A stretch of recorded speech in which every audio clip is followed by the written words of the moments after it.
नमस्कार आणि आपल्या सर्वांचं स्वागत आहे आजच्या ब्रेकिंग न्यूज मध्ये।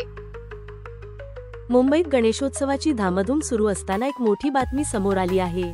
मुंबईतील प्रसिद्ध लालबागचा राजा मंडपाजवळ बेकायदेशीर बांधकाम केल्याप्रकरणी बृहन्मुंबई महानगरपालिकेने बीएमसी कठोर भूमिका घेतली आहे। पेरू कंपाऊंडमधील 3 भव्य शेडसंदर्भात बीएमसीने 2 वरिष्ठ अधिकाऱ्यांना कारणे दाखवा नोटीस बजावली आहे। हे शेड लालबागचा राजाच्या आयोजकांनी भाविकांना प्रसाद म्हणून मोफत जेवण देण्यासाठी उभारले होते। ही घटना 26 ऑगस्ट 2025 रोजी समोर आली, जेव्हा बीएमसीच्या दक्षिण वॉर्डने या बेकायदेशीर शेडबद्दल कंपाऊंडच्या मालकाला नोटीस बजावली। मुंबई महानगरपालिका अधिनियमाच्या कलम 354 अंतर्गत हे बांधकाम अनधिकृत ठरवण्यात आले होते।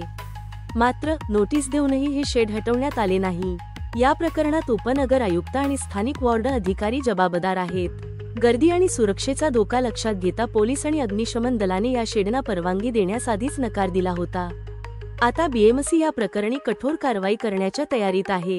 ही घटना मुंबईतील सणांदरम्यान होणाऱ्या अनधिकृत बांधकामांवर आणि सुरक्षा नियमांच्या दुर्लक्षामुळे मोठे प्रश्नचिन्ह निर्माण करते।